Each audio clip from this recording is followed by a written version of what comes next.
Hi everyone, it's Katie and welcome back to another video.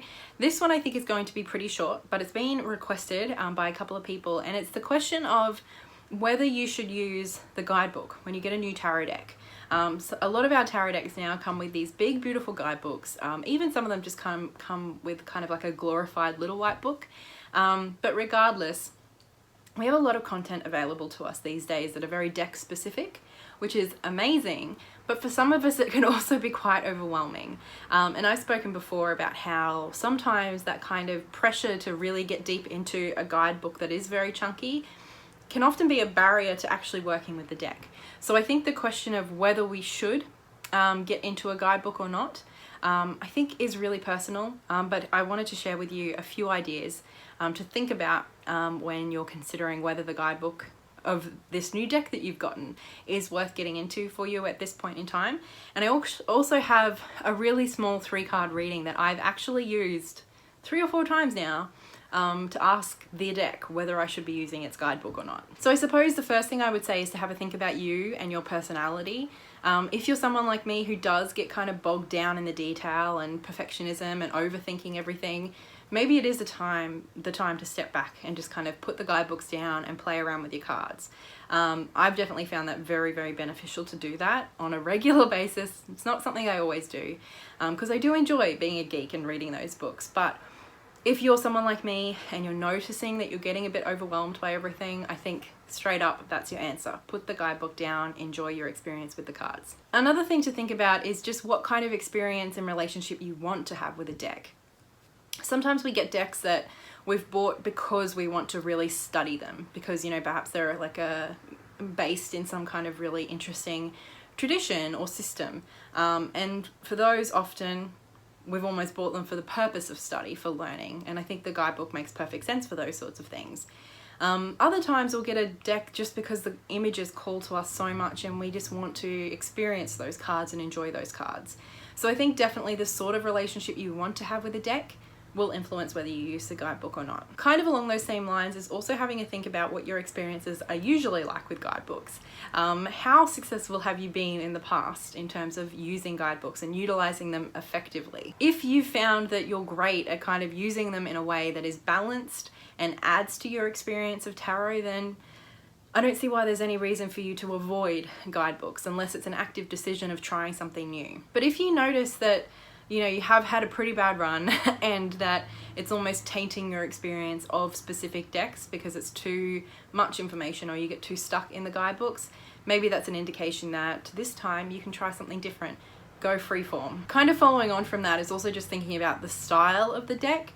If it's a system that you've never worked with before and you really want to get down and gritty with it, then the guidebook's probably a great place to start. If it's a deck that's based off a system that you already know really, really well, maybe it's time for you to branch out on your own and experience the deck for yourself. Often decks that are really unique, like almost, you know, another world of themselves, often they come with really interesting guidebooks. And so while it's obviously not necessary that you use the guidebook, you know, often that might be something you want to consider. Even thinking about who's written the guidebook, for me, I more often find a guidebook that is written by the person who created the deck a lot more interesting. And depending on how they write, often I'll just kind of have a flip through and have a bit of a look at what sort of information they've included. If they've discussed the artwork specifically about what they've put in the cards and why, then I'm down. I love that sort of a guidebook because then that helps me understand the different elements of the cards and why they're important. If they're kind of just explanations and big long like lists of keywords and I don't know, like just kind of, yeah, just a big long several pages of just stuff about a meaning of a card, I'm less inclined to be attracted to reading that. But that's just me. So maybe having a bit of a flip through and considering the style of writing, what sort of information you're interested in reading can also be helpful. Having said that though, I mean, there's exceptions to every rule, right? I actually have deliberately chosen not to really use the Dreams of Gaia guidebook, for example. That is a very unique deck. Almost completely breaks the structure of tarot. Well, changes the structure of tarot in a lot of ways. And the guidebook has many pages for each card listed.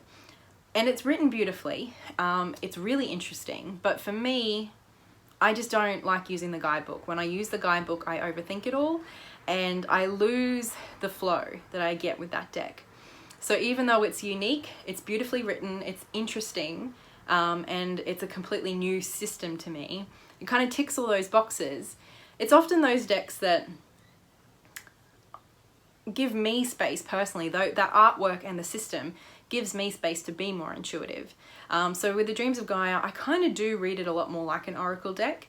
So that's one example of where I've kind of broken my own rules and just gone with enjoying the cards. And that's actually one deck that I did ask whether I should be using the guidebook or not with this spread that I'm going to show you. Whereas the Fountain Tarot is very Rider-Waite-Smith, and the guidebook's only short little white book, but it is one of my favorite little white books. So it does it just depends on your own experience, where you're at in your journey, what your personality is, and what you want from each individual deck. You can also have a think about where you are in your own journey of tarot. Maybe if you're feeling stuck and like you just caught in a bit of a rut and just kind of repeating the same keywords over and over again, maybe it is time to expand your vocabulary and experience with tarot. And I think a guidebook, an extensive guidebook written from a different perspective than one you might have considered yourself, can be a great way to jumpstart that kind of new path for you. But after you've had a bit of a think about all of these different things, and I'm sure I've missed some, I think asking the deck is a great way to get a sense of whether the guidebook is right for you, at least at this point in time. And decks that I've asked this question to, decks like the Guild Tarot, as I said, the Dreams of Gaia, and I've had really good readings from those, and they've given me really direct answers, which has been very helpful. And it's just a simple 3-card spread, and it's really quite obvious, but for me it's been very effective. The first card is what are the benefits of using the guidebook. The second card is what is the benefits of not using the guidebook. And then 3, the advice or what I should do. I suppose I'll just explain briefly why I've chosen the benefits of not using the guidebook as opposed to like the benefits of using the guidebook and the disadvantages of using the guidebook. For me, I didn't really want to focus on the disadvantages because I think I did that once and it just muddied it all up a little bit. Whereas kind of focusing on what the guidebook could give me and what my an intuitive approach to the deck would give me. That was a better way of thinking about it for me, because that was really the choice, was not which one shouldn't I do or which one would be worse, but which one would be better. Because I suppose both are valid, and a lot of the time both are really beautiful, wonderful experiences. Both allow us to experience a deck in lots of ways and to enjoy using a deck. I don't think either is ever really the wrong choice, but I think for some of us and some decks, one can be a slightly better choice, at least at this point in time. And so that's, I don't know if that makes sense, but that's kind of why I've chosen to use those 2 questions as opposed to something else. And so I actually went back and found in my old journal just the really short notes, like I've written 1 sentence for each of these questions. But this reading that I did, gosh, this would have been in 2017 or 2016 actually. I've been using this spread for a long time. I love it. For the Dreams of Gaia Tarot, for the benefits of using the guidebook, I drew the Queen of Earth. And at that time, the message that I got was that the book can provide an abundance of rich, beautiful, detailed interpretations and lessons. Position number 2, the benefits of not using the guidebook. I actually had 2 cards jump out, and when that happens, I shuffle the cards for each and every question. Bit time consuming, but that's how I like to do it. And then for each question, I'm kind of like saying in my head, what are the benefits of not using this guidebook? What are the benefits of not using this guidebook?